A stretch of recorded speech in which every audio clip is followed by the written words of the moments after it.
All right, guys, thank you so much for joining us. Up first, we've got offensive coordinator Tony Elliott. Please go ahead with questions whenever you're ready. Hey, Tony, it's David Hood with TigerNet. Do you feel like that this was a step forward tonight? Better, still not good, but a step forward in the progress you want to make? I definitely think it was a step forward. Really, really proud of the guys for how they battled through. Obviously, we had several guys go down, and I know Coach Sweeney will give you guys an update on the injuries there. But man, guys stepped up. They battled. Boston College is a very good, experienced defense. So we were able to be balanced. Not good enough on third down. Needed to punch that one in the end zone when we were down inside the 5. But definitely a step in the right direction. Just happy for these guys to have some success. On the scoreboard in terms of winning the game, but then also have a little bit of success putting drives together. They had some adversity to overcome. They had a couple of backed up situations, and we were able to drive and get some points. So definitely didn't turn the ball over up until that last 4-minute situation there at the end of the game. Didn't have any sacks, so I thought the protection was solid for the most part. So something to build upon. What we needed to show is that we can respond, and I think the guys respond, and that'll give us some momentum going into the open week so we can get healthy. Hey, Tony, this is Gene from Charleston. Is DJ, is he allowed to make pre-snap audibles, and would you like to see him do more of that if he is? There's certain things that we give him. We give him the ability to check, but at the same time, too, with where we are offensively, you don't want to rush too fast there. And we talked about it, just kind of trying to keep things as simple as possible for everybody until we really kick into our rhythm and hit our stride. So there's certain things that we ask him to do from a protection standpoint, and he's done a really good job there. And then there's certain things in the RPO game, in our run game that he makes us right. So far with the things we have to do, he's done a good job, but we won't rush the process and try to put too much on his plate, until we all, get together, get going offensively and start clicking. Hey, Tony, it's David again. One of the questions people have is, it looked like several times what might have been an RPO, DJ handed it off, and it looked like if he'd have kept it, there would have been, room to run. But were those just delayed handoffs, or were they actually RPOs? So there were some situations, especially I think you're probably referring to, a couple of those, one-back runs that we had right there. And yeah, you got the outlet screens on the perimeter, but if they cover you down and play you man coverage, and you're going to go to your, basically your double option principles and try and read the ends. And one thing that Boston College does a really, really good job of is when they squeeze their defensive ends, they flat shuffle squeeze. And so they stay right at the line of scrimmage, and so it's kind of deceiving. So they'll make you think that you got the pull, but they got depth to be able to rally to it. So I'm anxious to see the video, because there's probably a couple situations that if you nitpick, you could go one way or another. But for the most part, on the RPO stuff that we asked him to do, I thought he did a good job. Tony, this is Matt. What kind of spark did Kobe Pace give you all at running back, and just what did you think of his performance? I thought he did a good job, and really proud of him and how he responded, because he had the false start penalty there. And, obviously coach was coaching him very hard, and then he comes back and he puts together a really, really good game. Caught the ball, on a couple of on the perimeter well for us. And, he just looked like the guy that we all saw coming out of spring ball. Just looked confident, found the big run, but hats off to the offensive line. You don't rush for over 200 yards if the offensive line is not doing a good job of creating holes and creating a new line of scrimmage. And then what you saw and what we all knew was there that we hadn't seen, up until this game is just all the yards after contact. He is a big guy that can put his pads down, and he can run through tackles. So I'm proud of him for that.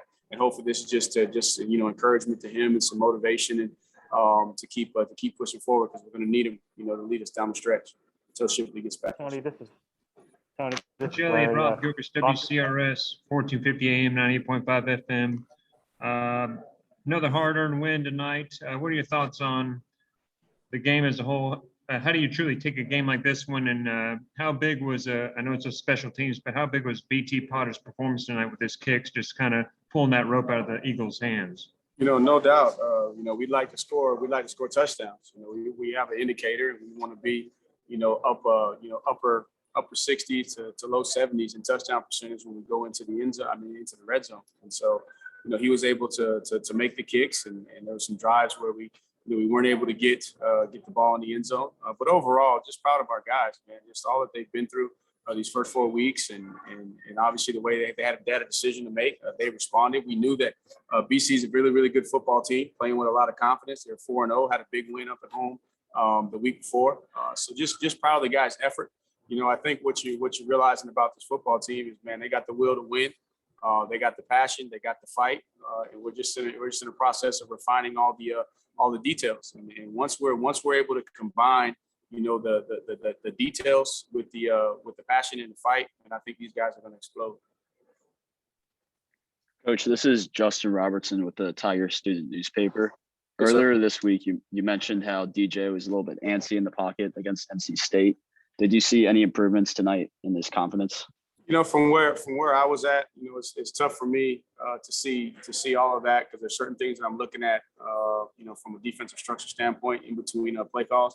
But for the most part, man, he stood up in the pocket, delivered the ball, had good protection, and so I anticipate when you watch the video that you'll see it better. Now I know he's going to want a couple throws back. There were a couple of throws that probably would have resulted in some touchdowns, and then there's also some drops. Some of the wideouts got to come through, especially on third down, and they're contested plays, and that's what we knew playing this team. They play a lot of cover one man coverage that you're going to have to throw in tight windows. You're going to have to catch and make plays in contested situations. Tony, this is Matt. With the offensive line, with the switch up with Putnam being out, did you feel like that group really played well with Bockhorst going to guard and Rayburn at center? Is that something you think we could see more of? We've been trying to figure out the best combination, find the right guys. And Putnam's been playing well, and it's unfortunate that he was out, not able to go. And just after evaluating everything, just felt like it was the best thing to do is give Rayburn a chance at center and move Bach back over to guard, and then let Tio and let Marcus kind of battle throughout the week to see who was going to be the first one to run out there. So based off of everything that we've seen right now, haven't had a chance to really go evaluate the tape yet, but just pleased with those guys. I mean, we were able to be balanced. We ran the ball, we threw the ball, we protected the quarterback. And we did have one bad snap. There was one snap on the ground, but we'll continue to evaluate it week to week and figure out, what's the best lineup per the game plan, and then where the guys are just fundamentally, mentally, and performance-wise in practice. All right, this is Larry. Does it feel like Bockhorst is most comfortable at guard? It kind of looked that way just tonight. He's had a tough draw too. You play center and you play these odd defenses, the three-man fronts. I mean, you're on an island by yourself, and so you play in a loud environment where your head's down, you snap the ball, and as soon as you snap the ball, the guy's got his hands on you. So that's tough for any center to play in that situation. But he was willing to do whatever we asked him to do. He understood the situation, and again, we'll evaluate that. But now, for us, it's good to know that we got Rayburn some experience. Now you got two centers that have played in the game, snap the ball, and so that just gives us added depth. We get Putnam back, that gives us more depth inside. I'm encouraged to see the tape. Felt like Marcus, may have made a step. Same thing with Paul Tio. So as we can get that depth on the offensive line and continue to develop, man, it's going to give us some flexibility down the road. Hey, Tony, it's David again. When Yes, sir. DJ started getting a little bit uncomfortable there late in the third quarter and started airmailing some of those passes, do you guys ever think about giving Tyson or Hunter a look for a series just to kind of let DJ watch from the sidelines for a series and see if that settles him? So my end game, no, there was no discussion about that that I recall. And again, DJ's done a good job, I think, the last couple of weeks of, especially Georgia Tech. Not so much maybe last week. He missed a couple of plays, but he's the guy that's been leading us. The guys trusted him, they believe him. Obviously, there's some things in his game that he wants to clean up. But man, the kid's a warrior. He's a battler. He made some throws, man. He made some big time throws. Yeah, he may have missed a couple, but he also put the ball in position for guys to make plays, and unfortunately, we didn't come down with some of those plays. Tony, in the short yardage with the option and then the one at the end on that last series there, was there any? Okay. I screwed up. I should have checked it. I should have checked it right there. We had man coverage and thought we had the ability to get through and get to the backer. their defensive end did a good job. He saw the tackle, slightly stepped down on an influence step. He banged him so that we couldn't get to the edge. And so now you had 2 unblocked outside. I should have checked that. That was on me. I put him in a tough situation. Probably should have went with something more in the zone family. But I know we had man coverage, and I was trying to get the ball on the edge. I was just going to say, did you feel like running north-south? And I know you already touched on it a little bit, but did you feel like the guys were doing a good job of getting those tough yards north-south? For the most part in the game, but there were a couple short yardages. We got a couple, then we missed a couple. So I thought, had an opportunity there. Was gonna check it, and I saw it, and I said it's close. I said let's take a chance, because again, if you get the backer sealed, you pitch off the end, man. There's nobody out there for Kobe. He walks for a long time, so high risk, high reward. But now that I look back and having seen how they played it up in the upstairs on TV, I should have checked it to the inside zone or a quarterback run or something there and got going north or south. That's on me. Tony, on the last third down, the rollout, I guess was he either to throw it to stage or run, or were those the 2 options? Yeah, so basically it was trying to move the pocket a little bit, and if it was open, we were gonna throw it to the tight end and let him get the yardage. If the quarterback had a clean lane to run, he was gonna come and run. But we also told him in that situation too, don't throw the ball, don't stop the clock to make the other team. If we don't get it, don't throw it away, so the other team has to use the timeout. Any other questions for Coach Elliott? Tony, losing both Davis and Braden early, just how did that affect things? And how did you think some of those young guys did stepping in? It was tough, but they got to be ready. We rep those guys in practice. I expect a lot out of all of them. I thought Sage jumped in there and did some good things. Had a tough catch, even though it was reviewed, showed that it was a catch. So that was big for us. Moving the chains. Jay got in there. Like to see him come down with that little quick hitch ball right there and keep the chains moving. But and then Luke got in there. Luke's been a guy in the past that's played a role for us, so it was good to see him get in there in some of those short yardage situations and 4-minute offense. But I'll evaluate the tape, see exactly technically how they did. But for us to be able to continue to move the offense and go forward and not really, and from a play calling standpoint, didn't even think anything about it. Just kept rolling with what the plan was. Tony, I know you were on the press box or in the press box and not talking with DJ directly, but was there any feedback you got as on some of those throws, why he was a little hesitant to let it go when it seemed like maybe guys were open?